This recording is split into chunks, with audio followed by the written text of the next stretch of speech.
Oke, baik Bapak Ibu, kita sekali lagi berdoa. Bapa kami yang di surga, kami bersyukur Bapa jika pada saat ini kami boleh datang untuk boleh mendengarkan firman-Mu. Kami berdoa kiranya Engkau yang boleh berbicara kepada setiap kami, supaya kami boleh mengerti apa yang Tuhan mau kami lakukan di dalam mendidik anak-anak kami. Kami berdoa hanya di dalam nama Tuhan kami Yesus Kristus. Amin. Oke, saudara, hari ini kita akan melihat mengenai mendidik anak di dalam perjanjian lama. Dan tentu saja ya, kita melihat bahwa ayat yang sangat penting di dalam mendidik anak itu adalah Ulangan 6. Ulangan 6 ayat 4 sampai 9. Mari kita membacanya. Ulangan 6 ayat 4 sampai 9. Dengarlah hai orang Israel, Tuhan itu Allah kita, Tuhan itu Esa. Kasihilah Tuhan Allahmu dengan segenap hatimu dan dengan segenap jiwamu dan dengan segenap kekuatanmu. Apa yang kuperintahkan kepadamu pada hari ini haruslah engkau perhatikan. Haruslah engkau mengajarkannya berulang-ulang kepada anak-anakmu dan membicarakannya apabila engkau duduk di rumahmu, apabila engkau sedang dalam perjalanan, apabila engkau berbaring dan apabila engkau bangun. Haruslah juga engkau mengikatkannya sebagai tanda pada tanganmu dan haruslah itu menjadi lambang di dahimu. Dan haruslah engkau menuliskannya pada tiang pintu rumahmu dan pada pintu gerbangmu. Next, kita melihat ya apa yang dikatakan teks ini. Ya, sebelum saya lupa, nanti setelah pembicaraan saya ada sesi tanya jawab ya. Jadi kalau ada pertanyaan bisa dicatat dulu untuk bisa ditanyakan nantinya. Oke, kita melihat apa yang pertama dikatakan di sini adalah dengarlah hai Israel. Di dalam bahasa Ibrani-nya itu adalah kata Shema, ya. Di mana kata di dalam Ibrani itu saudara-saudara mempunyai arti yang agak berbeda dengan kita bahasa Indonesia ya. Bahasa Indonesia ya dengar ya berarti mendengar. Tetapi di dalam konsep Ibrani, Shema berarti bukan saja mendengar tetapi juga mempunyai nuansa mentaati. Jadi berarti dengarlah dan lakukanlah ya, taatilah. Dan ini kemudian merupakan ayat yang paling penting bagi orang Yahudi. Dan kita misalnya ada kisah-kisah ya di dalam zaman intertestamental, di mana orang-orang Yahudi itu dianiaya secara luar biasa. Nah mereka supaya mereka bisa kemudian teguh di dalam iman mereka. Ketika mereka dianiaya mereka akan mengulangi Ulangan 6 ayat 4 ini terus menerus ya. Membacanya, Shema Israel, dengarlah Israel. Nah harafiahnya adalah Yahweh our God, Yahweh One. Yahweh Allah kita dan adalah Yahweh yang Esa. Next kita melihat tentu saja artinya hanya Yahweh yang adalah Allah. Nah saudara tentu saja ya kita tahu bahwa di dalam Alkitab kita melihat bahwa orang Israel mayoritas mereka tidak percaya kalau hanya ada satu Allah. Karena itu kita tahu bahwa mereka selalu menyembah berhala. Karena apa? Karena mereka dipengaruhi oleh bangsa-bangsa lain yang percaya bahwa Allah itu banyak. Jadi mayoritas umat Tuhan itu ya di dalam perjanjian lama tidak mengerti kalau hanya ada satu Allah. Dan mereka tentu saja tidak hanya menyembah Yahweh sebagai Allah. Karena itu kenapa sangat penting ya Alkitab berkali-kali menyatakan bahwa mereka hanya boleh menyembah Allah saja. Pasal 4 ayat 35 misalnya, Ulangan 4 ya ayat 35. Engkau diberi melihatnya untuk mengetahui bahwa Tuhanlah Allah, tidak ada yang lain kecuali Dia. Ayat 39. Sebab itu ketahuilah pada hari ini dan camkanlah bahwa Tuhanlah Allah yang di langit di atas dan di bumi di bawah, tidak ada yang lain. Nah tentu saja kita orang Kristen tahu bahwa tidak ada Allah yang lain ya. Sehingga kita tidak menyembah Allah kesuburan seperti orang Israel. Kita tidak menyembah Allah-Allah lain. Tapi saudara walaupun tidak ada patung Allah lain di dalam diri kita, di dalam rumah kita misalnya. Tapi bukan berarti tidak ada Allah lain dalam kehidupan kita. Maksudnya bukan berarti tidak ada kemungkinan Allah lain. Di mana kita tahu ya Allah kita misal uang bisa menjadi Allah kita. kuasa bisa menjadi Allah kita. Karena itu kenapa ayat-ayat seperti ini tentu saja masih merupakan sesuatu yang sangat relevan di dalam kehidupan kita. Karena kepada siapa kita sesungguhnya bergantung ketika kita berada di dalam kesulitan, itu adalah Allah kita.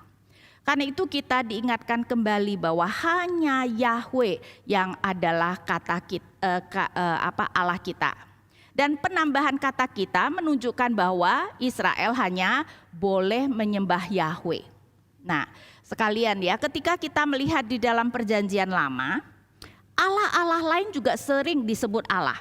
Walaupun memang LAI memakai Allah dengan huruf A kecil ya, tidak memakai huruf besar, tapi bahasa Ibrani-nya sama, Elohim. Dan Ibrani itu tidak ada huruf besar. Jadi tulisan untuk Allah Israel dengan tulisan untuk Allah-Allah lain itu sama, Elohim, ya, tanpa huruf besar. Dan ini kemudian menimbulkan pertanyaan, apakah berarti ada Allah-Allah lain? Kenapa Alkitab sepertinya mengakui bahwa ada Allah Moab, ada Allah Babel dan sebagainya? Nah, itu adalah karena Tuhan itu memberikan kita firman dan penulis Alkitab menuliskannya sesuai dengan konsep yang dimengerti jemaat pada waktu itu. Dan ingat, saya katakan jemaat pada waktu itu berpikir banyak Allah. Tapi untuk menjelaskan bahwa tentu saja tidak ada Allah lain, karena itu kenapa misalnya bagian-bagian Alkitab ada yang mengatakan ya bahwa Allah yang mereka sembah itu punya mata tapi tidak bisa melihat, punya telinga tapi tidak bisa mendengar misalnya. Karena itu kenapa kita kalau baca Alkitab kita harus memakai Alkitab, menafsirkan Alkitab. Nah, Paulus di dalam 1 Korintus 8 kemudian mengatakan mereka apa yang disebut Allah. Ya, jadi Allah-Allah lain hanya sebutannya saja Allah, tapi sebenarnya bukan Allah.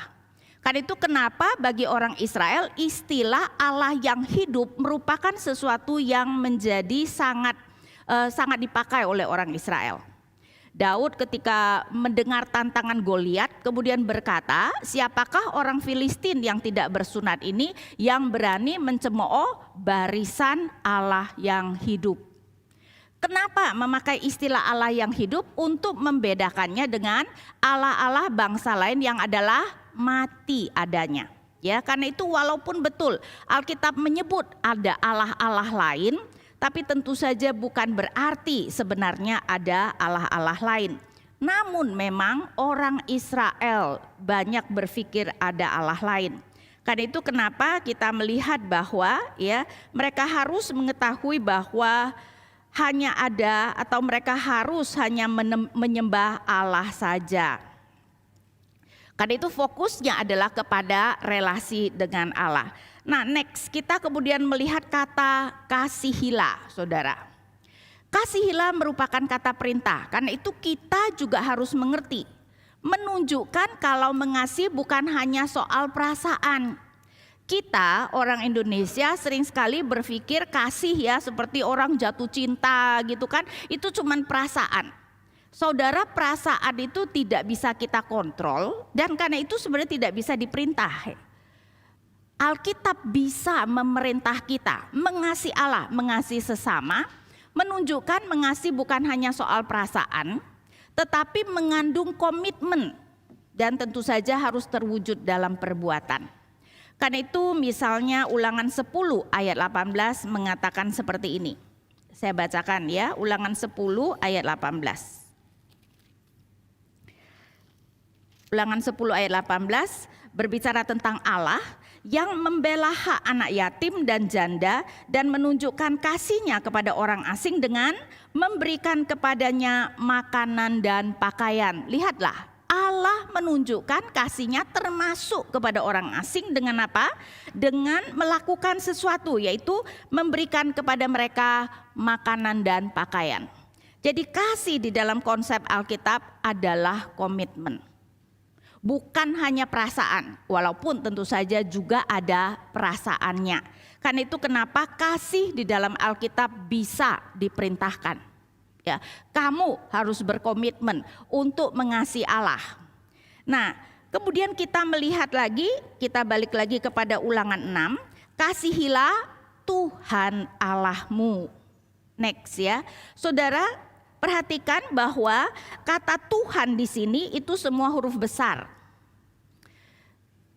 Tuhan dan juga kalau Allah semua huruf besar ya saudara, nanti kalau lihat Alkitab ya, ada Tuhan dengan T saja huruf besar, ada Allah dengan A saja huruf besar. Tapi kalau Tuhan dan Allah semua huruf besar adalah terjemahan dari kata Yahweh. Kalau Tuhan dengan T saja huruf besar itu adalah terjemahan dari Adonai, dan Allah kalau A saja huruf besar itu adalah terjemahan dari Elohim. Tapi Tuhan ataupun Allah semua huruf besar adalah terjemahan dari kata Yahweh, dan Yahweh menunjukkan nama pribadinya dan menunjukkan bahwa dia adalah Allah yang menyelamatkan umatnya. Karena itu Tuhan Allahmu menekankan relasi perjanjian antara Yahweh dengan umatnya. Yahweh yang menyelamatkan dan memberi Taurat kepada umatnya ya. Karena itu kenapa kalau kita baca dalam Alkitab ya, Taurat selalu disebut Taurat Musa atau Taurat Tuhan, bukan Taurat Allah. Taurat Tuhan maksudnya adalah Taurat Yahweh. Karena Taurat tidak diberikan kepada mereka yang bukan umatnya. Nah, sedangkan Allah Elohim menekankan Allah pencipta yang maha kuasa. Jadi kita itu diberi nama Allah yang berbeda-beda karena ada penekanan aspek Allah yang berbeda. Kalau kita melihat kisah penciptaan ya, kisah penciptaan ada 2. Kejadian 1 sampai Kejadian 2 ayat 3. Kemudian kisah penciptaan yang kedua adalah Kejadian 2 ayat 4 sampai 25. Kenapa kita diberikan 2 kisah penciptaan? Karena mau memberikan penciptaan dari perspektif yang berbeda. Kejadian 1 menceritakan penciptaan alam semesta, karena itu pada mulanya Allah menciptakan langit dan bumi, ya. Mau menekankan dia adalah Allah pencipta. Perhatikan nama Allah yang muncul semuanya hanya Allah, yaitu Elohim. Karena itu sebenarnya nama Elohim menekankan dia sebagai Allah yang maha kuasa yang mencipta langit dan bumi. Karena itu kita juga mengikuti Alkitab menyebut Allah pencipta langit dan bumi. Bukan Tuhan pencipta langit dan bumi, tapi Allah pencipta langit dan bumi. Kejadian 2 ayat 4 sampai 25 sekarang berbicara tentang relasi Yahweh dengan umatnya Adam dan Hawa. Kan itu di dalam Kejadian 2 mulai ayat 4 perhatikan ya, namanya selalu Yahweh Elohim. Tuhan semua huruf besar dan Allah. Karena Kejadian 2 menekankan relasi Tuhan dengan manusia. Ya, dengan umatnya. Nah, di sini menjadi sesuatu yang sangat penting karena apa? Karena hanya kita umatnya yang bisa mengenal Tuhan. Saudara, Elohim bisa dikenal oleh seluruh manusia. Karena apa? Mazmur 19 misalnya menunjukkan ya, alam semesta ini berbicara tentang Elohim. Mazmur 19 ayat 2, langit menceritakan kemuliaan Allah. Langit bukan menceritakan kemuliaan Yahweh. Langit hanya bisa menceritakan kemuliaan Allah. Karena langit atau sebenarnya ya seluruh alam semesta, apa yang ada di dalam alam ini hanya bisa memperkenalkan kita kepada Allah pencipta. Tapi tidak bisa membawa kita kepada Allah penebus ya. Kita orang Reform melihat bahwa anugerah Allah ada 2 macam, anugerah umum dan anugerah khusus, ya enggak. Di mana anugerah umum diberikan kepada semua ciptaan, anugerah khusus hanya diberikan kepada orang-orang percaya. Nah, jadi di sini hal yang sama ya, alam semesta ini membawa kita mengenal Allah pencipta, tapi tidak bisa Allah penebus. Karena itu masih di dalam Mazmur 19, mulai ayat 8 lihat Taurat Tuhan. Taurat Tuhan itu sempurna, Yahweh, peraturan Tuhan itu teguh, ayat 9 titah Tuhan itu tepat. Ya, lihat enggak? Ya, Taurat itu adalah Taurat Tuhan. Kalau kita mau mengenal dia sebagai Allah penebus, kita harus membaca Taurat. Dan tentu saja dengan kedatangan Yesus, maka ya dengan mengerti Yesus, dengan percaya pada Yesus kita bisa mengenal Allah sebagai Allah penebus. Karena itu kita melihat bahwa Tuhan Allah menekankan Allah pencipta yang juga adalah Allah penebus bagi umatnya. Jadi tidak cukup bagi kita sebagai umat mengerti kalau Allah kita adalah Allah pencipta. Kita harus mengerti kalau Dia adalah Allah penebus kita. Karena itu kenapa di sini Ulangan 6 itu mengatakan ya bahwa Tuhan itu Allah kita dan kemudian kasihilah Tuhan Allahmu. Nah, next kita melihat bagaimana kita mengasihi Allah. Pertama, kita melihat dengan segenap hatimu. Nah, hati di dalam konsep Ibrani sekali lagi bukan soal perasaan saja, ya. Kalau kita hati kan di dalam bahasa Indonesia itu lebih menekankan hanya pada perasaan. Hati dalam konsep Ibrani mengacu kepada inner being seseorang, keseluruhan inner being seseorang yang merupakan pusat dari pikiran, perasaan dan kehendak. Ya, jadi bukan hanya soal perasaan ya. Jadi benar-benar keseluruhan diri kita ketika kita berbicara tentang mengasihi Tuhan dengan segenap hati kita. Nah, next kita melihat kemudian dengan segenap jiwamu. Walaupun mungkin di satu sisi kita harus melihat mengasihi Tuhan dengan segenap hati, segenap jiwa, mungkin tidak ada perbedaan yang mutlak ya. Tetapi orang-orang Yahudi kemudian melihat juga jiwa dalam konsep Ibrani mengacu kepada pusat dari emosi dan hasrat. Sehingga segenap hati dan jiwa artinya melakukan dengan totalitas ya, totalitas pikiran, perasaan, kehendak dan hasrat kita. Jadi kita seharusnya mengasihi Allah dengan keseluruhan diri kita. Nah, next, dengan segenap kekuatanmu. Ya, harafianya adalah dengan sangat. Berarti ini mau memberikan penekanan. Dan para rabi menafsirkan bahwa mengasihi Allah dengan segala kekayaan dan milikmu. Ya, jadi bukan cuma soal dirimu dengan segenap hati, dengan perasaan, kehendak, hasratmu, tetapi juga dengan segala yang kau miliki. Seharusnya kita mengasihi Allah. Nah, sekalian saja ya, kalau kita memperhatikan dengan teliti, di PL kan dikatakan kasihilah Tuhan Allahmu dengan segenap hati, segenap jiwa, segenap kekuatan. Di PB tambah 1. Dengan segenap akal budi. Nah, kita mungkin berpikir, wah apa karena orang Yunani, PB kan ditulis dalam Yunani ya, itu memang orang Yunani terkenal dengan filsafatnya ya, jadi otaknya jalan, apa orang Yahudi kurang pinter kali ya, jadi Tuhan tidak menyuruh mengasihi dengan akal budi. Tapi saya rasa kita tidak berani mengatakan orang Yahudi kurang pintar ya. Ya pemenang Nobel mah kebanyakan orang Israel tuh. Nah, itu adalah karena di dalam kata hati sudah mencakupi akal budi. Jadi ya misalnya kata akal budi yang muncul dalam PL sebenarnya tulisannya adalah hati. Karena itu tidak perlu ditambahkan karena mengasihi Tuhan dengan hati sudah mencakupi segala akal budimu. Ya, jadi kita seharusnya mengasihi Tuhan itu dengan segala yang kita miliki. Ya, diri kita dan segala yang kita miliki. Next, kemudian kita melihat ayat berikutnya, apa yang kuperintahkan kepadamu pada hari ini haruslah engkau perhatikan. Nah, harafianya saudara itu adalah harus ada dalam hatimu. Ya, jadi harafiah harus engkau perhatikan itu adalah harus ada dalam hatimu. Nah, mungkin ini mengingatkan kita di dalam kitab Yeremia ketika Yeremia berbicara tentang nubuat perjanjian baru di mana dikatakan nanti aku akan menaruh Tauratku dalam batinmu atau dalam hatimu.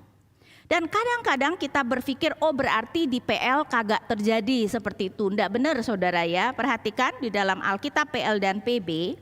Yang terjadi adalah ketika dikatakan di PB ini akan terjadi seperti ini. Bukan dalam arti PL tidak ada baru ada di PB. Tetapi dalam arti sudah ada di PL sekarang lebih dalam kelimpahannya. Jadi di PL pun Taurat itu harusnya ada dalam hati umatnya. Karena artinya itu adalah umat melakukan apa yang Tuhan perintahkan. Jadi ketika Taurat itu ada dalam hati, berarti umat melakukan. Jadi ini juga merupakan realita dalam Perjanjian Lama dan artinya menjalankan Taurat. Next, tapi kemudian kita melihat bahwa di sini harus diajarkan kepada anak-anak, ya, karena itu kan ayat 7, haruslah engkau mengajarkannya berulang-ulang kepada anak-anakmu. Bapak Ibu sekalian, tanggung jawab mengajar anak terutama adalah pada orang tua. Tentu saja ya, di dalam dunia PL waktu itu tidak ada sekolah seperti zaman sekarang. Tapi bukan berarti dengan adanya sekolah kemudian tanggung jawab menjadi tanggung jawab guru. Tanggung jawab utama tetap adalah orang tua. Ya, karena itu kita melihat bahwa ini masih sangat relevan dengan kita. Lagi pula saudara ya, anak itu sekolah berapa jam sih sehari? Betul enggak? Sedangkan belum lagi sampai umur 5 tahun mungkin dia tidak sekolah walaupun sekarang sudah ada playgroup dan sebagainya. Ya, padahal itu adalah waktu-waktu yang sangat krusial untuk mendidik anak. Ya, sehingga kita harus melihat bahwa tanggung jawab mengajar anak adalah pada orang tua. Kan enggak ada tuh ya orang itu melihat, wah anak tuh begitu, wah pantesan tuh gara-gara gurunya begitu. Kan gak ada, yang ada tuh orang tuanya begitu makanya tuh anaknya jadi begitu, gitu kan. Ya berarti kan kita mengerti bahwa tanggung jawab utama sebenarnya adalah pada orang tua. Dan di sini ditekankan betapa mengajarkannya berulang-ulang. Pengajaran harus dilakukan berulang kali dan setiap saat. Karena dikatakan apabila engkau duduk di rumahmu, apabila engkau sedang dalam perjalanan, apabila engkau berbaring dan apabila engkau bangun. Perhatikan ada 2 pasang merisem. Gaya penulisan merisem saudara adalah memakai 2 kata yang berlawanan. Menekankan bahwa segala sesuatu yang tercakup di antaranya itu termasuk. Jadi ketika di awal dikatakan pada mulanya Allah menciptakan langit dan bumi, bukan hanya langit dan bumi, tapi langit, bumi, dan segala sesuatu yang diantaranya. Orang benar merenungkan Taurat siang dan malam, bukan berarti seperti makan obat ya, siang sekali renungkan, malam sekali renungkan, tapi artinya setiap saat. Nah ini juga artinya setiap saat, duduk dan dalam perjalanan, ya maksudnya kamu di rumah atau kamu sedang dalam perjalanan, berbaring dan bangun.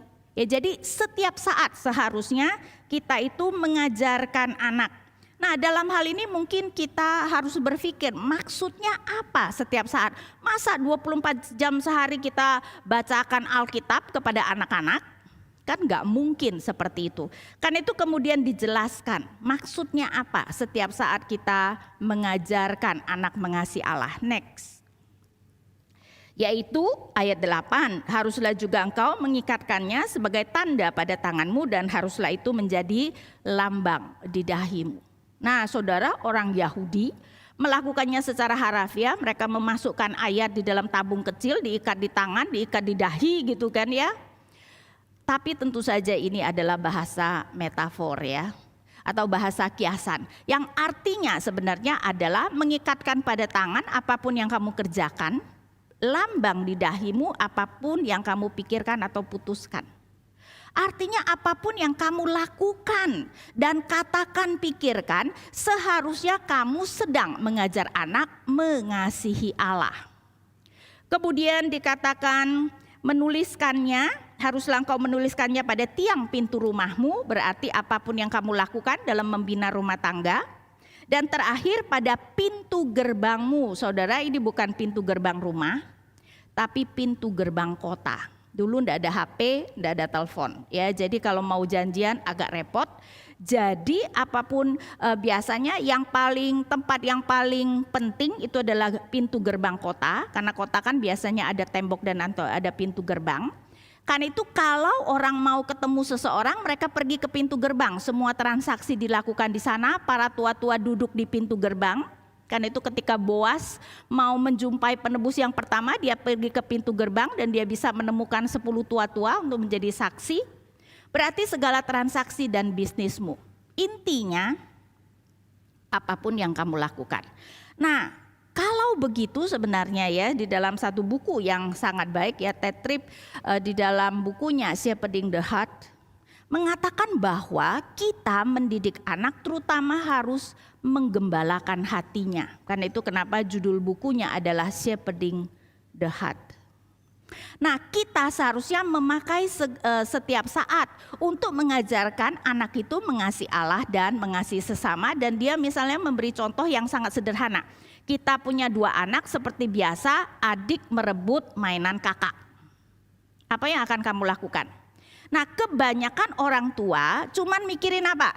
Gimana supaya anak-anakku tidak ribut, aku bisa tenang. Betul enggak? Jadi kita hanya memikirkan bagaimana supaya mereka jangan ribut. Jadi mungkin kita mengatakan, Kak ayolah ngalah pada adikmu. Atau mengatakan, adik tidak boleh dong rebut mainan kakakmu. That's it. Dan Ted Tripp mengatakan, kenapa kita tidak memakai kesempatan itu untuk mengajarkan mereka untuk mengasihi sesama. Sehingga kita kan kemudian mengambil kesempatan itu, ayo kakak, kamu kan mengasihi adikmu, bukankah berarti seharusnya kamu kemudian berbagi mainan dengan adikmu. Dan kemudian mengatakan kepada adik, ayo kan bukankah kita seharusnya saling mengasihi, ya enggak boleh dong merebut misalnya. Tapi intinya saudara, memakai kesempatan, setiap kesempatan mengajar anak untuk mengasihi Allah dan mengasihi sesama. Nah, ini yang dimaksudkan sebenarnya oleh ayat-ayat ini. Kita senantiasa mengajarkan anak mengasihi Allah dan sesama. Satu lagi dia berikan contoh yang sering sekali ya sebenarnya orang tua itu tidak sadari saudara ya. Kita itu cuman jangan berpikir bukan bahwa kita itu mengajar anak hanya berdasarkan apa yang kita katakan ya. Nak jangan berbohong. Tapi kita ditelepon berbohong, ya enggak ya? Sehingga kemudian kita bingung kok anak kita berbohong. Ya enggak usah bingung karena kamunya suka berbohong, betul enggak? Sehingga dalam hal ini kita harus mengerti bahwa kita itu senantiasa sebenarnya mengajar anak-anak kita. Dan kadang-kadang kita tidak memikirkan apa yang kita lakukan. Dan dia memberikan contoh yang waktu itu sampai membuat saya tertegun. Dia memberi contoh seperti ini. Saudara katakanlah punya anak remaja ya. Saudara itu memberi uang saku kepada anak remaja 1 minggu berapa? Mungkin kalau pandemi enggak itu kali ya, tapi sekarang kan pandemi sudah selesai ya. Saudara ayo memberi uang saku kepada anak remaja berapa duit tuh 1 minggu? Saya rasa seenggak-enggaknya mungkin ya 200-an ribu, misalnya saya enggak punya anak jadi saya enggak tahu deh ya. Katakanlah seperti itu, apalagi weekend ya kalau dia pergi nonton. Pandemi bisa save uang banyak juga kali ya, enggak pergi nonton begitu waktu weekend. Kemudian katakanlah 200-an ribu. Ketika ke gereja, kamu memberi anak uang persembahan itu berapa? Dan coba pikir apa yang akan anak itu pikirkan. Katakanlah mungkin 10 ribu, 20 ribu. Saya tidak mengatakan bahwa kita harus memberikan persembahan sebanyak uang sakunya ya selama 1 minggu. Tapi kalau terlalu jomplang saudara ya, apa yang anak itu akan pikirkan? Oh kalau uang besar untuk aku, entertainment aku, kalau untuk gereja uang kecil aja. Saudara sadar enggak bahwa dengan itu tanpa sadar ini yang kita ajarkan. Padahal saya yakin gak mungkin kita itu berpikir mengajarkan anak seperti itu. Tapi intinya ingat lo ya, apapun yang kamu lakukan kamu sedang mengajar anak. Jadi pikirkan dulu baik-baik sebelum kemudian kamu itu melakukan sesuatu. Ya sehingga kita melihat ini kemudian menjadi sangat penting. Next. Nah sekarang kita masuk kepada yaitu pentingnya Allah dalam kehidupan anak. Karena sebenarnya yang paling penting adalah mengajar anak kita untuk mengenal Allah ya. Sayangnya orang tua zaman sekarang lebih mementingkan nilai sekolah daripada mementingkan anak untuk mengasihi Allah. Buktinya Senin ulangan hari ini gak usah ke gereja ya. Ya enggak, lebih penting belajar untuk ulangan daripada anak ke gereja. Dan saudara sadar enggak apa yang kita ajarkan kepada anak? Karena itu coba kita lihat pentingnya Allah dalam kehidupan anak. Pertama kita melihat anak, ya, setiap manusia diciptakan untuk menyembah. Anak itu tidak netral. Mereka diciptakan dalam gambar Allah. Ya, mereka diciptakan dalam gambar Allah. Ya, Allah itu tidak pernah menciptakan manusia itu netral. Adam dan Hawa diciptakan dengan sangat baik, tapi memang sayangnya setelah manusia jatuh dalam dosa, kita semua dilahirkan dengan natur dosa. Tapi tetap kita itu diciptakan dalam gambar Allah. Karena itu sebenarnya walaupun sudah jatuh dalam dosa, anak pasti memiliki objek yang disembah. Allah atau berhala. Karena itu kenapa Yosua misalnya di dalam Yosua 24 bisa berkata seperti ini kepada umat, ya. Di mana ini adalah ayat yang sangat terkenal, Yosua 24 ayat 15. Tetapi jika kamu anggap tidak baik untuk beribadah kepada Tuhan, pilihlah pada hari ini kepada siapa kamu akan beribadah. Allah yang kepadanya nenek moyangmu beribadah di seberang sungai Efrat, atau Allah orang Amori yang negerinya kamu diami ini. Tetapi aku dan seisi rumahku, kami akan beribadah kepada Tuhan. Dan ini kan sebenarnya kalau kita pikirkan kan aneh. Kenapa Yosua tidak memberikan pilihan lain? Kalau kamu tidak mau menyembah Tuhan Allahmu, oke, jadilah ateis. Kenapa pilihannya cuma dua? Menyembah Allah nenek moyangmu dan menyembah Allah orang Amori tempat yang kamu diami. Salah satunya adalah karena Yosua mengerti manusia tidak mungkin tidak menyembah. Ya, orang-orang yang mengaku dirinya ateis pun, waktu itu saya pernah mendengarkan seminar, ya, di mana profesor itu mempunyai teman baik yang adalah ateis yang terkenal, dan temannya itu mengaku secara natural sebenarnya kecenderungan manusia itu adalah percaya ada Allah. Jadi dia sebagai ateis harus secara sadar menekan supaya dia jangan percaya bahwa Allah itu ada. Jadi saudara, kita itu diciptakan sebenarnya percaya ada Allah. Ya, atau ada apa yang disebut sebagai supreme being, atau ada sesuatu lah. Ada pada dasarnya adalah ada Allah pencipta. Karena itu anak pasti memiliki objek yang disembah. Karena itu bukan masalah apakah, ya, kita akan menyembah Allah, anak pasti menyembah apa yang disebut Allah, tetapi bisa itu adalah Allah yang sejati atau berhala. Karena itu Calvin mengatakan there is a God-shaped vacuum in man's heart that can be filled only by God. Ya, jadi memang sudah ada bentuk Allah yang vakum di dalam manusia yang kalau tidak diisi oleh Allah, karena itu dia merasa hidupnya ada sesuatu yang kurang. Nah, next. Saudara, kita juga harus mengerti bahwa anak diciptakan dengan tujuan. Efesus 2 ayat 10 menekankan bahwa kita semua ditebus untuk melakukan pekerjaan-pekerjaan baik yang telah Allah persiapkan sebelumnya. Jadi kita itu bukan ditebus hanya untuk diselamatkan, dan ini juga merupakan satu mitos, ya, di dalam kita orang Kristen. Banyak orang Kristen sering berpikir kita diselamatkan atau tujuan akhir kita untuk diselamatkan, tapi itu tidak benar. Keselamatan kita harus menjadi awal kehidupan kita. Karena kalau dulunya segala sesuatu yang kita lakukan adalah dosa di hadapan Tuhan, karena segala sesuatu tanpa iman adalah dosa, sekarang kita mulai bisa melakukan sesuatu yang diperkenan Tuhan. Jadi saudara ingat, ya, tujuan hidup kita bukan untuk diselamatkan. Karena kalau tujuan hidup kita untuk diselamatkan, setelah selamat berarti tidak ada lagi tugas dari Tuhan, ngapain juga saudara masih hidup? Betul enggak? Udah aja kita rame-rame mati, ya. Tapi tujuan kita diselamatkan adalah supaya kita melakukan pekerjaan baik yang Tuhan siapkan bagi kita.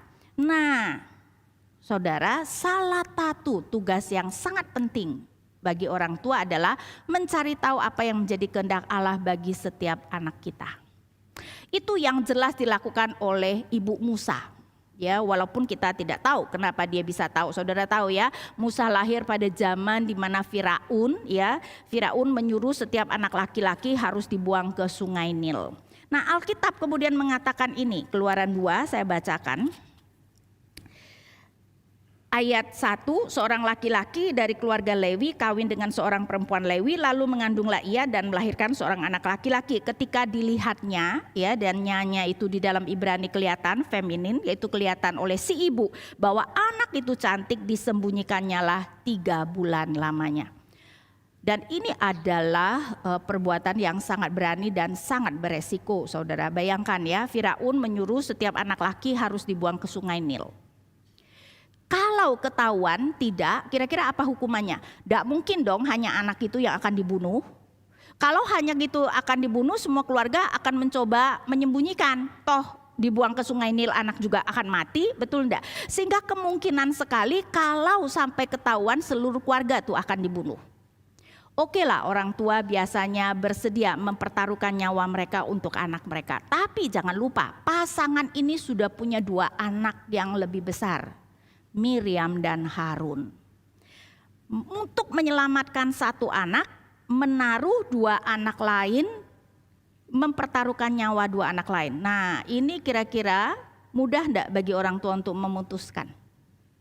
Saya yakin sangat tidak mudah. Kenapa si ibu berani? Padahal kalau kita pikir-pikir ya, kita tahu bahwa orang Israel pada waktu tinggal di Goshen, tempat yang terpisah dari Mesir. Jadi tentara Mesir begitu dengar suara bayi nangis, tahu itu bayi Ibrani. Dan Bapak Ibu kan sudah punya anak, kalau nggak ada di sini kan ya. Tahu kan suara bayi dan suara anak misalnya umur 1-2 tahun berbeda, betul enggak? Ya, sehingga kan langsung ketahuan nih suara bayi, tinggal dicek kan, laki atau perempuan, betul enggak? Sehingga resikonya sangat besar, apalagi zaman dulu belum ada kaca, rumah itu ada jendela itu mungkin lobang begitu, sehingga suara anak yang menangis itu mudah didengar. Karena itu kenapa si ibu hanya berani menyembunyikan 3 bulan, katanya setelah 3 bulan suara nangis anak mungkin jauh lebih nyaring ya, walaupun menurut saya bayi juga sudah sangat nyaring ya. Karena itu dia hanya berani menyembunyikan 3 bulan, tapi kita perlu bertanya, kenapa dia berani? Nah, di sini dikatakan bahwa ketika dilihatnya bahwa anak itu cantik ya. Cantik, bahasa Ibrani sebenarnya tov, menunjukkan baik ya. Maksudnya apa? Ya, mungkin kalau di dalam konteks itu kita berpikir oke, dilihat anak itu sehat dan akan hidup. Ingat ya, angka kematian anak pada zaman kuno itu sangat tinggi. Tetapi kemudian Stefanus di dalam khotbahnya yang begitu luar biasa sampai kemudian dia dirajam mati saking begitu menohok musuh-musuhnya, Stefanus memberikan kita insight yang menarik. Kisah Rasul 7 ayat 20. Pada waktu itulah Musa lahir dan ia elok di mata Allah. 3 bulan lamanya ia diasuh di rumah ayahnya. Stefanus melihat bahwa ibunya mengerti anak itu elok di mata Allah. Artinya ibu Musa entah bagaimana mengerti bahwa Musa akan dipakai oleh Tuhan. Karena itu dia berani mengambil resiko menyembunyikan anak itu. Karena memang Alkitab selalu mengajarkan kedaulatan Allah tidak menghilangkan tanggung jawab manusia. Karena itu saya menafsirkan di dalam Keluaran 2 ya, si ibu itu yang kemudian benar-benar merancangkan bagaimana anak itu kemudian bisa ditemukan oleh putri Firaun. Karena itu coba lihat ya, dia ditaruh di peti dan disuruh kakaknya untuk ngikuti. Nah itu aja harusnya tidak normal saudara ya. Kalau dia tidak punya rencana, ngapain tuh si kakak suruh ngikutin? Untuk lihat nanti peti adiknya terbalik di sungai Nil atau dicaplok buaya? Apa enggak jadi trauma seumur hidup tuh untuk si kakak? Pasti ada rencana, karena itu kakak perempuannya yang kita enggak tahu umur berapa. Ya, Harun cuma 3 tahun lebih tua dari Musa. Kalau Miriam lebih tua 3 tahun dari Harun, berarti hanya gadis kecil berusia 6 tahun. Ya, bayangkan. Kemudian juga pas peti itu bisa dilihat oleh dayang-dayang dari putri Firaun yang sedang mandi. Lihat dong, timing yang tepat, tempat yang tepat. Apakah itu semua hanya kebetulan atau sudah dirancang sedemikian rupa? Karena si putri Firaun pasti mandi di tempat yang tidak mudah dilihat ya. Kalau enggak seluruh orang kota itu bakal nonton tuh di situ ya enggak.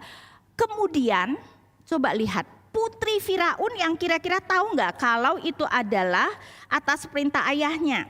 Saya bacakan ya Keluaran 2. Di sini Ayat 6, ketika dibukanya dilihatnyalah bayi itu dan tampaklah anak itu menangis sehingga belas kasihanlah ia kepadanya dan berkata, tentulah ini bayi orang Ibrani. Bukan seorang putri pingitan yang tidak tahu apa-apa. Seorang putri tahu itu gara-gara perbuatan ayahnya dan putri yang berani melawan perintah ayahnya. Saudara, kalau kita ya tahu soal kerajaan, biasanya anak-anak raja berani nggak melawan perintah ayahnya, sang raja. Nggak berani karena bisa dihukum mati. Raja itu bisa banyak anak ya.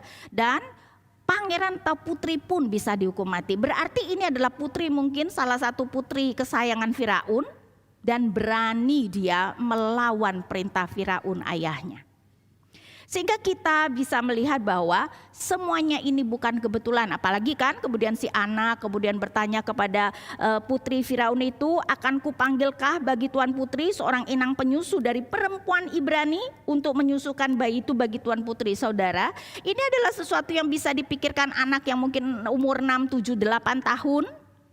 Atau itu adalah titipan ibunya. Saya lebih melihat bahwa itu adalah titipan ibunya. Intinya ibu Musa merancang bagaimana supaya anak itu, si Musa itu bisa diselamatkan putri Firaun. Karena dia tahu anak itu akan dipakai oleh Allah. Jadi dia tahu anak ini pasti survive. Cuman memang ingat, kedaulatan Allah tidak menghilangkan tanggung jawab manusia.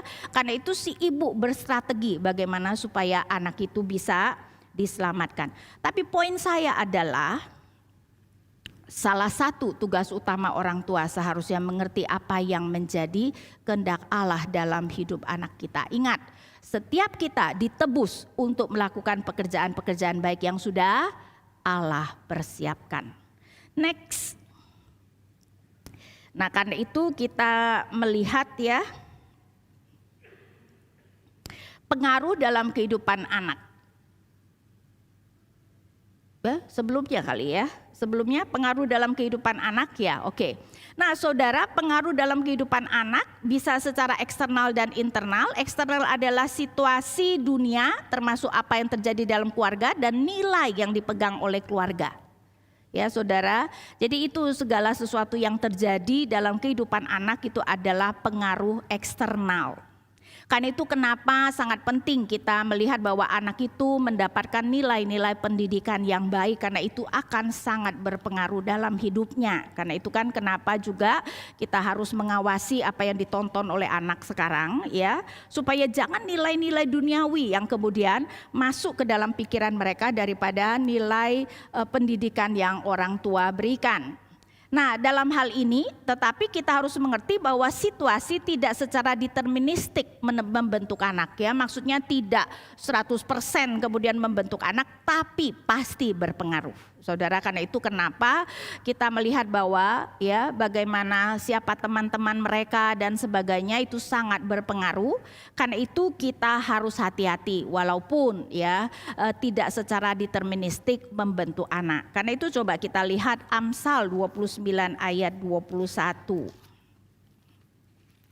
Amsal 29 ayat 21 mengatakan, siapa yang memanjakan hambanya sejak muda akhirnya menjadikan dia keras kepala ya, mau menunjukkan bahwa, dan ini tentu saja juga termasuk, karena itu kita bisa melihat perbedaan anak yang dimanja dengan anak yang tidak dimanja, betul enggak?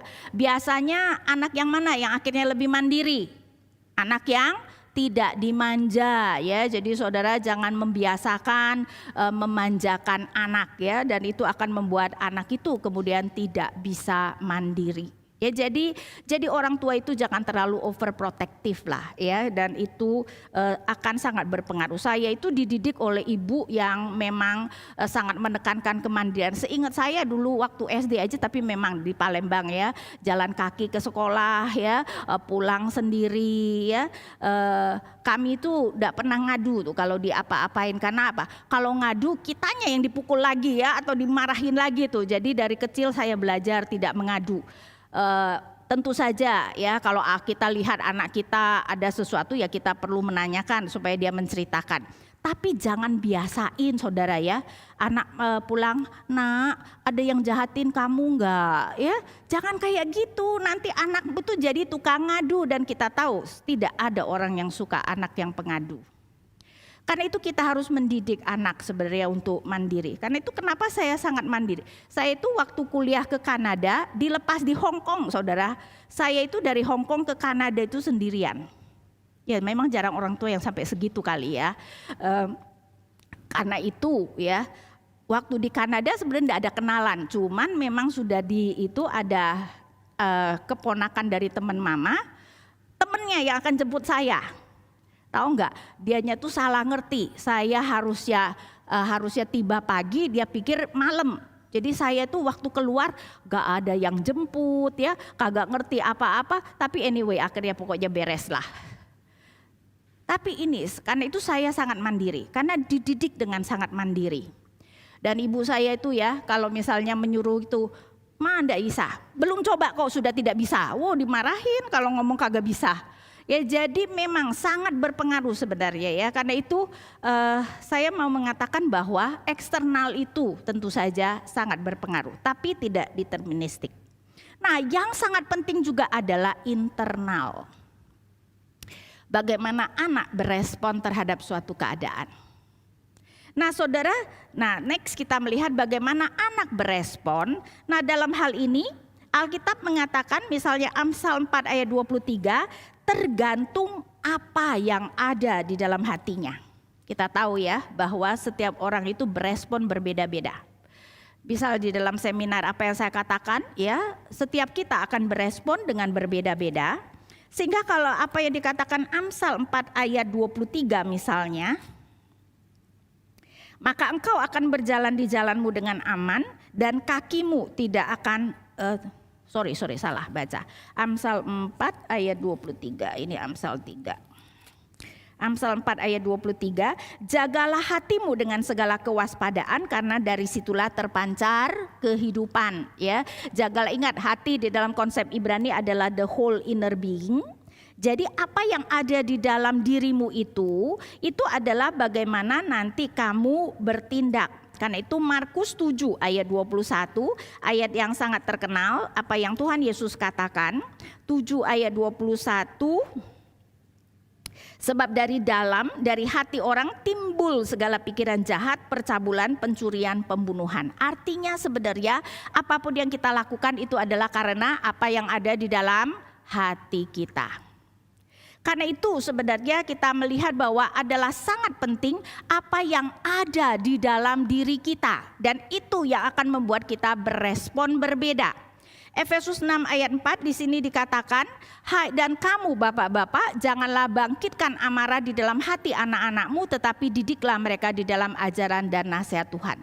Kan itu di dalam kita mendisiplinkan anak, jangan sampai membangkitkan amarah anak. Ya, di dalam seminar Profesor Biki kan dia berbicara ya, karena itu kenapa ketika kita mendisiplinkan anak, kita itu tidak boleh sebenarnya karena emosi kita. Karena itu bahkan dia mengatakan jangan membentak ya.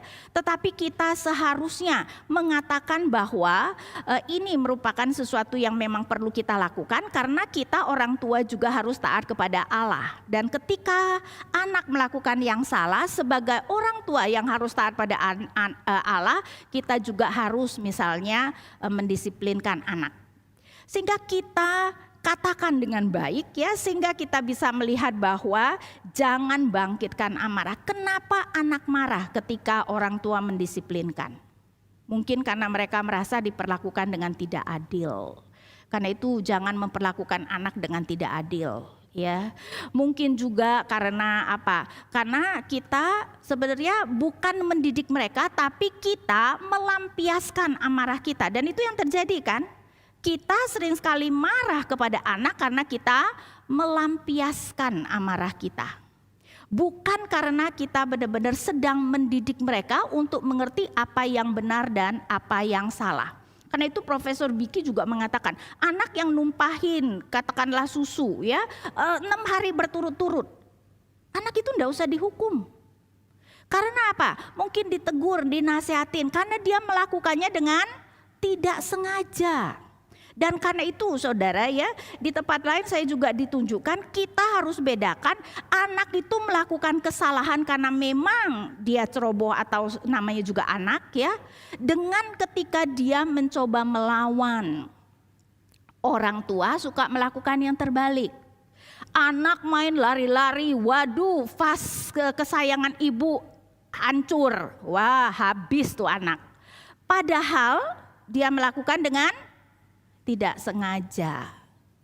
Perlu ditegur tapi seharusnya jangan dihukum, dia tidak melakukan dengan sengaja. Anak ya kemudian dengan sengaja tidak mau minum susu, ngelihat mamanya dengan menantang mamanya, botol susu dilempar.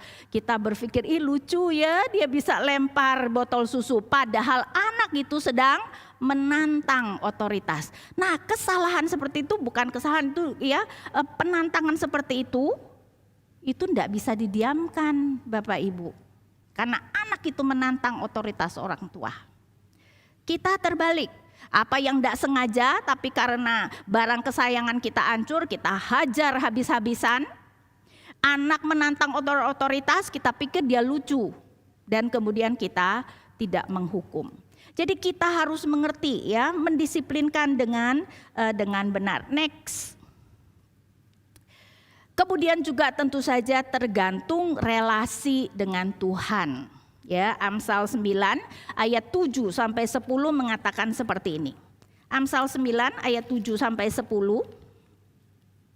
Siapa mendidik seorang pencemooh mendatangkan cemooh kepada dirinya, dan siapa mengecam orang fasik mendapat cela. Artinya, kalau itu adalah orang fasik atau pencemooh, itu artinya orang yang tidak mengenal Tuhan, dia tidak mau dididik. Karena itu janganlah mengecam seorang pencemooh supaya engkau jangan dibencinya. Kecamlah orang bijak maka engkau akan dikasihinya. Berilah orang bijak nasihat maka ia akan menjadi lebih bijak. Ajarilah orang benar maka pengetahuannya akan bertambah. Jadi respon anak tergantung dia adalah pencemooh atau dia orang bijak. Pencemooh adalah orang bebal yang tidak takut akan Allah. Orang bijak tentu saja adalah orang yang takut akan Allah. Karena itu tergantung relasi anak dengan dengan Allah, itu dia akan memberikan respon yang berbeda. Ya, karena itu kenapa sangat penting sebenarnya seorang anak mengenal Allah. Jadi dia akan sangat berespon dengan berbeda dengan situasi yang terjadi dan kepada disiplin yang dilakukan oleh orang tua. Nah, anak juga perlu dilatih untuk bertindak dan hidup dalam takut akan Tuhan. Karena apa? Tadi saya sudah mengatakan bahwa ya setiap kita itu sudah dilahirkan dengan natur berdosa setelah Adam jatuh dalam dosa. Yeremia 17 ayat 9 mengatakan ini. Betapa liciknya hati, lebih licik daripada segala sesuatu, hatinya sudah membatu, siapakah yang dapat mengetahuinya? Jadi jangan heran kalau anak dari kecil ya tahu-tahu ya bisa misalnya ya berpikir licik ya atau berbohong dan kita heran kenapa ya bisa begitu. Tapi ternyata memang saudara ingat ya, kita semua dilahirkan sudah dengan natur berdosa seperti itu. Karena itu kenapa kita melihat bahwa anak perlu dilatih. Dan saudara yang sudah punya anak pasti tahu ya, aneh ya, anak itu enggak usah diajar yang negatif, tahu-tahu bisa sendiri ya. Tapi untuk yang positif setengah mati tuh dilatih untuk kemudian mereka bisa melakukan yang benar. Karena apa? Memang kita dilahirkan dengan total depravity ya, segala aspek dalam kehidupan kita itu sudah jatuh dalam dosa. Karena itu next kita melihat bagaimana kita melatih anak untuk hidup takut akan Tuhan. Ingat ya, tanggung jawab utama adalah pada orang tua, terutama ayah sebagai kepala rumah tangga. Ulangan 6 sudah kita perhatikan, karena itu di dalam 1 Timotius 3 itu adalah Paulus katakan menjadi syarat penatua. Nah, penatua harus menjadi seorang ayah, harus merupakan ayah yang bisa mendidik keluarga dengan baik. Karena kalau dia tidak bisa mendidik keluarga kecilnya sendiri, bagaimana dia bisa ya bertugas misalnya menjadi penatua, bukan? Ya, kemudian mengurus keluarga Allah. Nah, tentu saja kita melihat Allah sebagai kepala keluarga yang utama. Ya, orang tua juga harus taat kepada Allah dan mendidik dengan cara yang dikehendaki Allah. Ya, itu juga apa yang dikatakan Profesor Biki misalnya. Sehingga kalau kita melihat Amsal 6 ayat 23 dikatakan seperti ini. Amsal 6 ayat 23, karena perintah itu pelita dan ajaran itu cahaya dan teguran yang mendidik itu jalan kehidupan. Ya, teguran yang mendidik adalah jalan kehidupan. Next. Nah, orang tua mendidik dan melatih anak bukan hanya melalui apa yang mereka katakan, tetapi juga apa yang mereka lakukan. Dan saya mau supaya ya saudara-saudara ingat akan hal ini. Karena sebenarnya anak itu akan lebih melihat apa yang kita lakukan daripada mendengar apa yang kita katakan. Terutama kalau apa yang kita katakan dan kita lakukan itu tidak sesuai. Ya, bahkan anak akan sangat mungkin ya sangat sedih ya kalau ternyata ya orang tua mengatakan satu hal tetapi melakukan hal yang berbeda. Kemudian juga sangat penting orang tua harus menunjukkan otoritasnya. Dan ini merupakan sesuatu yang sangat penting karena zaman sekarang ya, orang tua itu lebih taat pada anak daripada anak taat pada orang tua. Betul enggak? Ya, karena itu coba anak masih kecil yang nentuin hari ini masakan di rumah, nanya sama anak.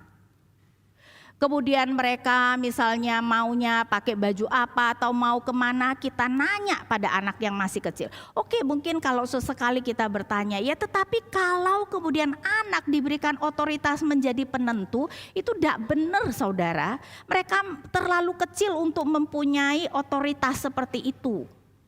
Karena itu kita harus hati-hati, orang tua harus menunjukkan otoritas ya. Karena itu ya dunia menunjukkan. Selebriti-selebriti kecil yang berhasil, kebanyakan rusak tuh hidupnya. Saya pikir karena apa? Karena orang tuanya saking ya dapat duit banyak gara-gara anak yang selebriti itu tidak berani mendisiplinkan anaknya. Dan akhirnya anaknya itu hidup sekendak apa yang dia inginkan. Dan akhirnya ya tentu saja menjadi rusak. Karena itu kita harus mengerti bahwa orang tua harus menunjukkan otoritasnya. Ibu dari kalau nggak salah Washington ya, suatu waktu ditanya bagaimana dia mendidik anaknya sehingga bisa menjadi presiden pertama Amerika itu. Dan ibunya menjawab dengan sangat sederhana, I taught him to obey. Aku mengajar dia untuk taat. Kata taat merupakan kata yang tidak populer zaman sekarang, tapi itu adalah apa yang Tuhan inginkan. Dan ingat gitu ya, apa yang Tuhan inginkan boleh disimpulkan dengan satu kata, yaitu ketaatan. Karena itu kenapa Adam pertama yang diuji Tuhan adalah soal ketaatan. Apakah dia mau tidak memakan buah dari pohon pengetahuan tentang yang baik dan yang jahat. Dan karena itu Adam kedua selalu diuji juga adalah soal ketaatan. Kalau saudara perhatikan ya, Tuhan Yesus umur 12 ketika dia di bait Allah kan, ibunya kemudian menanyakan, nak mengapa engkau melakukan seperti itu? Dan Tuhan Yesus yang baru berumur 12 kemudian mengatakan, tidakkah engkau tahu bahwa aku harus melakukan apa yang diperintahkan Bapakku atau kehendak Bapakku? Saudara, terutama di dalam Injil Lukas, Tuhan Yesus banyak memakai kata harus. Anak manusia harus menderita dan mati dan kemudian bangkit pada hari ketiga. Ketika berjumpa dengan Zakius, Tuhan Yesus berkata, Zakius, hari ini aku harus tinggal di rumahmu. Jadi keseluruhan kehidupan Tuhan Yesus adalah soal ketaatan. Tuhan Yesus berkali-kali mengatakan, aku hanya melakukan apa yang diperintahkan Bapakku. Kalau ujian kepada Adam pertama dan kepada Adam kedua adalah soal ketaatan, tidakkah itu juga akan menjadi ujian Tuhan dalam hidup kita? Jadi hal yang paling penting harus kita ajarkan kepada anak adalah taat. Dan untuk itu orang tua harus punya otoritas. Jangan biarkan orang tua yang kemudian taat kepada anak. Bayangkan apa jadinya dia. Dan saudara, anak yang tidak belajar taat kepada orang tua tidak akan mudah untuk taat pada Allah. Kalau dia belajar untuk taat pada orang tua, dia akan lebih mudah belajar untuk taat akan Allah. Ya, karena itu orang tua harus menunjukkan otoritas. Nah, orang tua terutama juga harus mendidik anak untuk mengasihi Allah, yaitu, nah sekali lagi taat kepada Allah, karena Yohanes 14 ayat 15 kemudian mengatakan seperti ini, ya. Karena itu kalau kita melihat Yohanes 14 ayat 15. Jikalau kamu mengasihi aku, kamu akan menuruti segala perintahku, ya. Jadi kalau kita mengasihi Allah, kita mentaati apa yang Allah perintahkan. Sehingga kesimpulannya, dan sesudah itu kita akan masuk tanya jawab, ya. Kesimpulan, ingat tanggung jawab mengajar dan mendidik anak adalah pada orang tua, bukan guru, termasuk tentu saja, ya, pendidikan rohani. Guru sekolah minggu itu seminggu cuma ngajar anak saudara itu 1 jam 2 jam, saudara. Ya, jadi jangan berikan pendidikan rohani hanya kepada guru sekolah minggu. Kita yang kemudian mempunyai tanggung jawab untuk mendidik, ya, juga dalam hal-hal atau terutama sebenarnya dalam hal-hal rohani. Nah, hal terutama yang harus diajarkan kepada anak adalah mengasihi Allah, yaitu taat kepada perintah Allah. Karena pada akhirnya Bapak Ibu, itu yang akan dituntut oleh Allah. Allah tidak akan bertanya seberapa hebatnya kita, seberapa populernya kita, tetapi pada akhirnya Allah akan menanyakan apakah kita melakukan pekerjaan baik yang sudah Ia persiapkan untuk setiap kita lakukan, termasuk anak-anak kita. Kemudian selain apa yang terjadi secara eksternal, respon anak secara internal akan membentuk sang anak. Dan karena itu kenapa next, ya, relasi seorang anak dengan Allah sangat penting.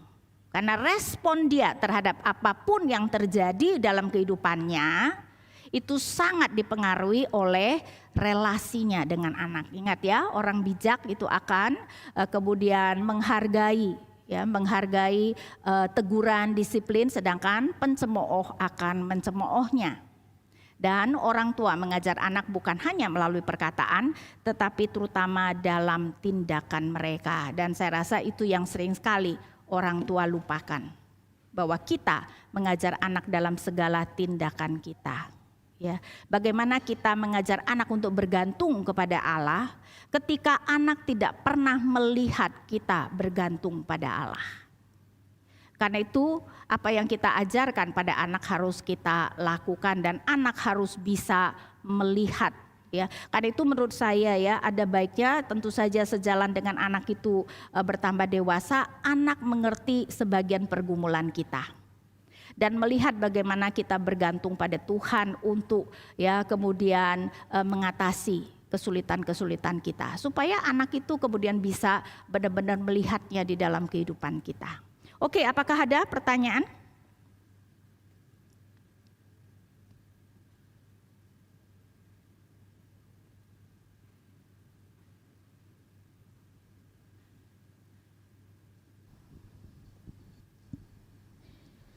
Selamat sore, Inawati.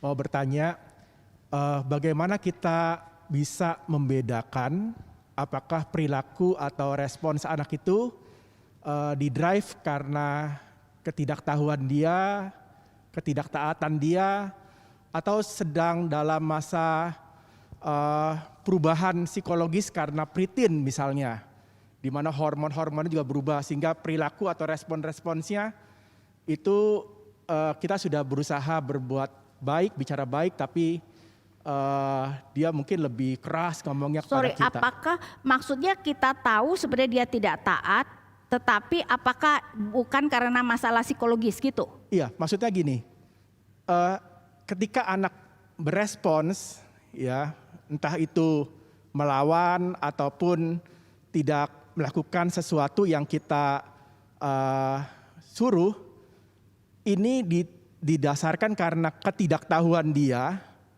atau karena memang pemberontakan dia, atau karena memang ini dia sendiri sedang bingung karena mungkin karena pritin dia ada faktor psikologis yang membuat dia kayaknya ya responsnya jadi respons yang kayaknya negatif begitu. Oke. Ya, mungkin yang kedua, Bu, sampai seberapa jauh kita sebagai orang tua harus memahami kehendak Tuhan atas anak-anak kita. Apakah kita sampai harus tahu anak ini kedepannya akan seperti apa, atau memang kita cukup mendoakan saja, setelah itu ya urusan anak itu dengan Tuhan. Terima kasih. Oke, menurut saya ketidaktaat adalah ketidaktaatan ya. Jadi kalau kita tahu itu memang ketidaktaatan. Kalau soal apakah itu masalah psikologis, nah sebenarnya sekarang kan sudah banyak buku ya. Di mana memang anak itu kan perkembangan anak itu kan berbeda-beda. Usia-usia tertentu itu dia tuh ngelawan. Karena itu ada istilah terrible two. Betul enggak ya? Anak usia 2 tahun apapun yang disuruh enggak gitu kan. Nah karena memang dalam masa seperti itu. Tapi kan bukan berarti kemudian kita tidak mendidik dia untuk taat. Walaupun kita tahu secara psikologi, nah ini memang nih ini masa-masa dia bandel gitu kan. Atau kalau ada psikologi yang lebih serius ya, kalau kita melihat kayaknya ada sesuatu yang ya bukan dalam arti psikologi yang normal itu ya mungkin kita cari bantuan. Ya kita ke konselor, kita ke psikiater misalnya untuk menanyakan kalau ada sesuatu yang kita lihat anak kita ini berbeda dengan yang lain. Tapi kalau secara umum memang ada tahap-tahap ya, karena itu mendidik anak misalnya usia 5 tahun dengan mendidik anak remaja itu akan berbeda. Nah sekarang kan sudah banyak sekali termasuk buku-buku Kristen kan. Karena itu sebagai orang tua saya rasa ya kita itu jangan tidak membaca buku dong, supaya kita tahu nah usia begitu anak itu biasanya itu seperti ini dan bagaimana kita mengatasinya. Karena itu kita kemudian lebih bisa mengantisipasi apa yang akan terjadi, bicara juga kepada orang-orang tua yang kita lihat berhasil di dalam misalnya mendidik anak-anak mereka ya.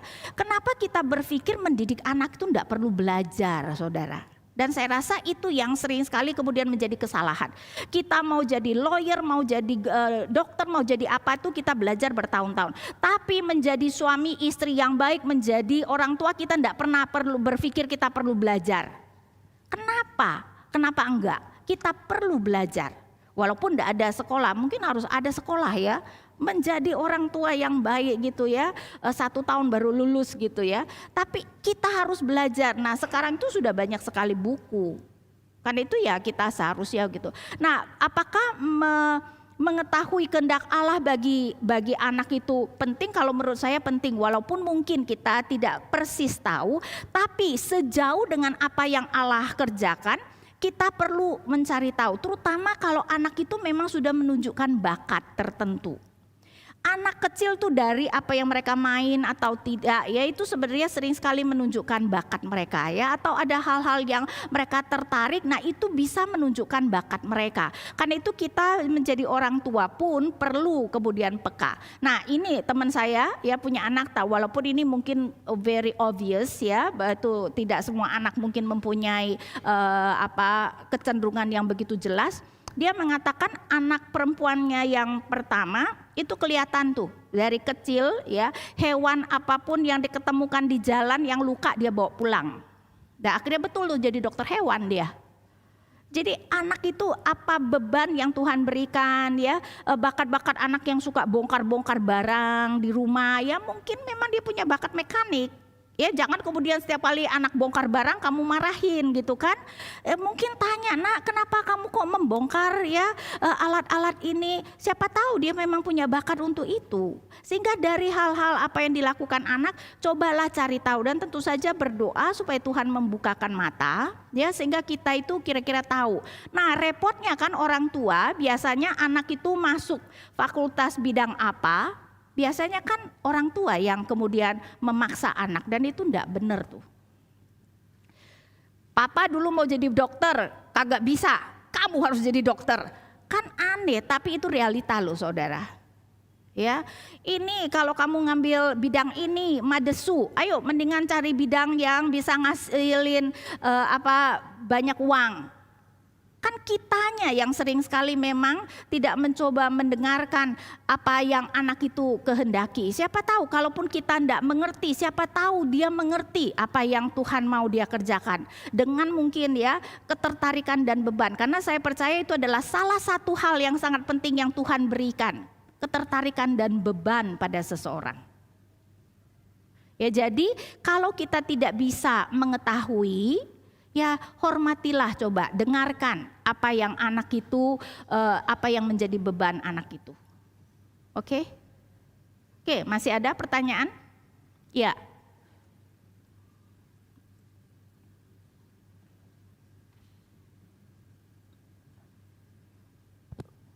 Selamat sore Ibu Ina. Tadi saya dengar yang bagian tentang otoritas orang tua, bahwa orang tua harus menunjukkan otoritasnya untuk menyatakan juga ordo dalam keluarga. Cuma bukannya untuk zaman sekarang kita diajarkan supaya anak-anak bisa memberikan pendapat, jadi membebaskan mereka, bukan berarti membebaskan dalam artian tidak pada aturannya, tapi maksudnya mengajarkan anak-anak untuk mulai memberikan pendapat supaya nanti besarnya mereka itu bisa memutuskan dengan confident, dengan percaya diri keputusan-keputusan yang mereka harus ambil. Jadi seperti contoh kecil, jadi kalau saya mengira dengan pandangan seperti itu berarti kita harus menerapkan dari hal-hal kecil, contohnya mereka mau makan apa atau baju yang mereka mau pakai, tapi ternyata tadi Ibu Ina mengatakan hal yang sebaliknya. Jadi yang saya mau tanya, batasan-batasan apa yang harus kita terapkan untuk tahu bahwa ini boleh kita tanyakan kepada anak-anak supaya mereka punya kebebasan berpendapat, supaya mereka jadi lebih confidence dalam memutuskan setiap pilihan yang harus mereka hadapin, atau itu nggak boleh nih karena ini udah nanti anak-anak jadinya terlalu freedom gitu loh. kalau Makasih, menurut Bu. saya mungkin harus seimbang ya. Tetapi kayak misalnya anak mau makan apa, oke lah kalau itu adalah hari spesial atau ya, oke seminggu sekali ya nak, mama akan masakin apa yang kamu mau makan. Tetapi hari-hari lain misalnya, anak akan kalau misalnya setiap kali apa yang dia makan, kalau dia maunya makan hamburger terus, makanan yang tidak sehat, apakah kita turutin? Kan tidak. Kan itu kan harus seimbang, oke. Ya, kadang-kadang kita menanyakan kepada anak. Tetapi menurut saya ya dalam keseharian seharusnya ibu yang kemudian memikirkan dong, pasti ibu yang lebih mengerti makanan yang sehat untuk anak kan, daripada apalagi kalau anak itu masih kecil ya. Jadi sejalan sebenarnya kalau kita berbicara tentang otoritas, bukan berarti kemudian anak itu tidak diberikan kebebasan untuk berpendapat, dan memang sejalan dengan anak itu semakin dewasa ya kita nanyakan apa pemikiran anak itu. Tetapi terutama ketika mereka masih kecil ya, bukankah seharusnya kemudian mereka dididik untuk memakan apa saja, sehingga apa yang orang tua sediakan, mama masak ya harus dimakan. Jadi bukannya hari ini kamu mau makan apa, jadi selalu kemudian orang tua yang menuti. Kalau menurut saya zaman sekarang memang itu yang merupakan trennya kayaknya ya, memberikan kebebasan. Tapi anak itu tidak boleh diberikan kebebasan yang tidak sejalan dengan umurnya. Karena dia belum bisa sebenarnya mempertanggungjawabkan kebebasan itu. Jadi saya tidak mengatakan bahwa sama sekali anak itu tidak boleh ya ditanyakan dia mau makan apa. Tapi mungkin ya kalaupun misalnya ada makanan dia mau, tetapi yang lain juga dia harus makan kan. Kan itu kenapa anak sekarang tambah lama tambah cerewet makannya.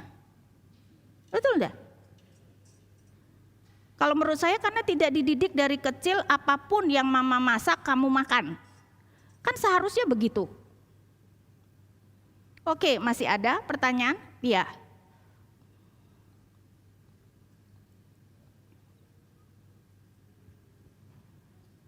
Iya, Bu, beberapa waktu lalu saya sempat membaca sebuah postingan dan di dalam sana dibahas tentang hukuman fisik dan ada dibukakan tentang Amsal 23 ayat 14.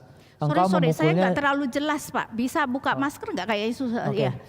Iya, jadi beberapa waktu lalu saya sempat mendapat sebuah postingan dan isinya itu ngebahas tentang hukuman fisik gitu terhadap anak. Dan dibahas di sana dari Amsal 23 ayat 14. Engkau memukulnya dengan rotan tetapi engkau menyelamatkan nyawanya dari dunia orang mati. Nah, yang jadi pertanyaan saya, kan biasanya kalau udah sampai kena hukuman fisik itu adalah sebuah pelampiasan ya. Dan saya berpikir gitu, ya Alkitab pasti benar gitu. Tapi konteks yang ada di dalam ayat ini tuh seperti apa gitu. Kenapa bisa sampai memukul? Dan apakah ada contoh di dalam Alkitab di mana seorang nabi atau hamba Tuhan itu ya mengajar anaknya sampai dengan melakukan kekerasan gitu loh. Gitu, Bu. Mungkin dalam hal itu ya memang kalau kita melihat Saya pribadi setuju kalau dalam arti spanking ya, bukan kemudian kamu menghajar anak dengan tidak benar ya. Jadi anak kalau sampai dia nakal sekali dipukul pantatnya begitu kan. Tapi betul tidak boleh kita melampiaskan, tidak boleh sampai benar-benar menghajar secara fisik. Tapi juga sangat tergantung kepada anak loh. Ada anak yang tambah dihajar begitu ya, apalagi kalau orang tua melampiaskan dia tambah keras hati. Karena itu sebenarnya ya kita sedapat mungkin sebenarnya jangan memakai fisik. Apalagi kalau anak itu sudah dewasa atau sudah remaja, jangan ya. Karena kan dia sudah bisa. Lebih baik kalau menurut saya ya di zaman kita sekarang ini, lebih baik kita menghukum sesuatu yang dalam arti menyakiti dia, bukan menyakiti secara fisik. Misalnya tidak boleh main gadget, oh itu jauh lebih efektif saya rasa tuh daripada kamu pukulin dia. Ya, beri hukuman yang dia rasakan gitu loh. Tapi bukan secara fisik, lebih baik begitu. Karena itu saya lebih setuju misalnya ya, orang Amerika biasanya anak kalau go to your room gitu kan, masuk kamar, tidak boleh melakukan apa-apa, tapi tentu saja berarti misalnya gadgetnya diambil atau apa untuk dia merenungkan. Nah, hukuman apa yang sebenarnya lebih efektif? Ayolah, saya rasa setiap anak berbeda ya, kita harus menggumulkannya dengan Tuhan. Hukuman apa yang sebenarnya lebih efektif di dalam mendisiplinkan anak itu? Sekali lagi jangan karena kita emosi, karena memang orang tua apalagi kalau papa sudah menghajar sampai babak belur itu jelas emosi itu. Ya, dan itu membangkitkan amarah pada anak. Dan itu Alkitab katakan jangan lakukan. Karena itu kan Profesor Biki melihat bahwa anak itu perlu dispeng terutama ketika dia masih kecil. Karena apa? Karena dikasih alasan dia kagak ngerti ya. Jadi dalam arti itu ya kadang-kadang mungkin anak itu dispeng begitu. Tapi saya rasa ketika dia mulai mengerti sudah agak dewasa ya jangan lakukan itu lagi. Oke, masih ada? Ya. Bu, bila anak memblokir WhatsApp sampai selama-lamanya karena dia kayaknya banyak sakit hati, kebencian, tapi kalau saya mau ke psikolog suami juga menghalang-halangin, itu bagaimana ya Bu jalan keluarnya? Kalau gitu memang mungkin perlu pertolongan ya. Anak itu sampai sakit hati, benci, itu berarti kan sudah ada kepahitan, banyak sekali masalah yang terjadi ya. Kalau sudah begitu perlu ditolong. Sebenarnya jawaban Alkitab adalah belajar mengampuni. Ya, kalau kita sakit hati, sebenarnya obat yang paling penting adalah kita mengampuni. Karena dengan mengampuni maka kita itu kemudian akan Tuhan pulihkan. Buktinya misalnya ya, Ayub kan sakit hati dong dengan teman-temannya ya, sampai dia mengatakan teman-temannya adalah penghibur-penghibur sialan, walaupun itu bukan terjemahan yang tepat ya. Terjemahan yang lebih tepat adalah miserable comforter, penghibur yang bikin susah. Karena teman-temannya betul-betul kemudian sangat menyakiti hati dia. Apa yang Tuhan katakan? Tuhan menyuruh teman-temannya harus datang minta maaf kepada Ayub ya. Supaya apa? Merendahkan diri ke hadapan Ayub supaya Ayub mempersembahkan korban untuk mereka. Karena Tuhan berkata kalau Ayub tidak mempersembahkan korban, Tuhan tidak akan mengampuni mereka. Tapi coba perhatikan juga, kalau Ayub tidak mempersembahkan korban itu berarti dia mengampuni teman-temannya, Tuhan tidak akan memulihkan. Karena itu kenapa dikatakan setelah Ayub mempersembahkan korban, Tuhan kemudian memulihkan Ayub. Dan ini menunjukkan itu adalah prinsip Alkitab. Kita mau dipulihkan, kita mengampuni. Jadi ini adalah prinsip Alkitab. Cuman kan memang tidak mudah. Nah, untuk itu mungkin dia perlu bantuan supaya bagaimana dia bisa mengampuni. Ya. Tapi sebenarnya kalau secara teologis sebenarnya jalannya cuma satu, mengampuni. Oke, masih ada pertanyaan? Ya.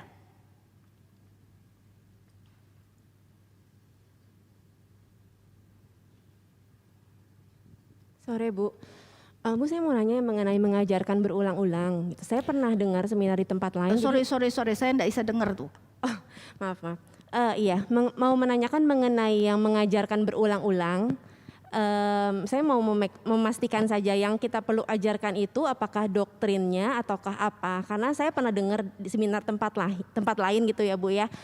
itu mengajarkan percakapan iman kepada anak gitu melalui keseharian. Jadi misalnya dalam keseharian kita bikin donat aja sekalipun kita bisa mengajarkan tentang proses kehidupan gitu yang mengaitkannya kepada Tuhan gitu. Dan maksudnya selama ini saya juga mulai mempraktekkan, misalnya contoh waktu itu pernah mati lampu, kebetulan anak saya takut dan saya membahas gitu seperti kita takut gitu ya dalam kegelapan itu seperti dosa gitu. Dan kita membutuhkan terang yaitu Tuhan, maksudnya dalam kehidupan gelap ini kita tuh butuh terang gitu, kita butuh lampu. Seperti kehidupan kita dalam kegelapan dosa kita membutuhkan terang kasih Tuhan gitu.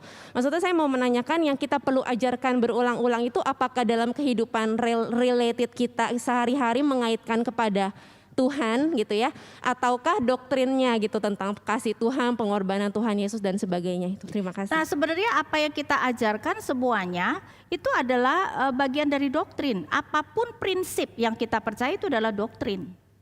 Jadi jangan pikirin doktrin itu cuma kalau soal doktrin Allah Tritunggal yang ribet-ribet begitu. Tapi kan enggak, semua apa yang terjadi dalam kehidupan kita itu adalah prinsip-prinsip kebenaran yang seharusnya itu semuanya diajarkan. Jadi dengan kita mengajarkan misalnya ya satu hal yang mungkin kita orang Indonesia sangat jarang ajarkan, anak misalnya untuk antri misalnya ya. Nah itu kan sebenarnya di dalamnya itu banyak sekali doktrin dong. Kita harus menghargai loh orang lain yang sudah antri di depan kita tidak boleh nyerobot ya. Berarti kita juga mengajar anak untuk mengatur waktu dengan baik ya. Kalau mau nonton film tahu kalau bakal ngantri ya siap-siap.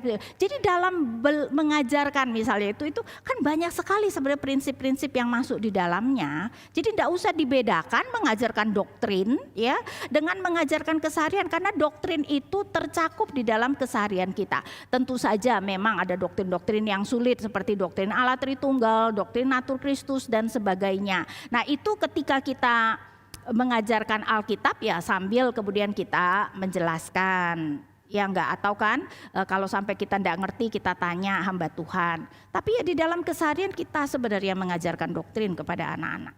Ya, jadi doktrin itu bukan cuma soal yang sulit-sulit itu. Kamu harus hidup jujur. Itu kan adalah doktrin, itu adalah prinsip yang Allah ajarkan kepada kita. Ya. Oke, masih ada pertanyaan?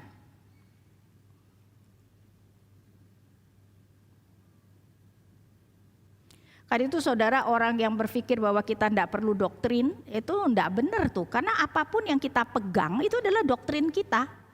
Dan kita itu tidak mungkin hidup tanpa kita itu memegang prinsip-prinsip apa. Either itu prinsip Allah atau bukan. Ya, tetapi dan itu pasti terwujud di dalam apa yang kita lakukan setiap hari dan apa yang kita ajarkan kepada anak-anak setiap hari. Oke, apakah masih ada pertanyaan? Oke, kalau tidak ya mari kita tutup dalam doa. Bapa kami yang di surga, kami bersyukur Bapa jika kami boleh melihat bagaimana mendidik anak dalam perjanjian lama. Kiranya kami boleh mengerti, terutama sebenarnya kami perlu mendidik mereka untuk mengasihi Engkau dan mengasihi sesama. Kiranya ini benar-benar boleh merupakan sesuatu yang kami pegang di dalam kami mendidik anak-anak kami. Dan Tuhan kiranya yang boleh berbelas kasihan sehingga kami boleh menjalankannya dengan lebih dan lebih baik lagi. Sehingga kemudian kami boleh mendidik anak-anak kami di dalam takut akan Engkau. Kami berdoa hanya di dalam nama Tuhan kami Yesus Kristus. Amin.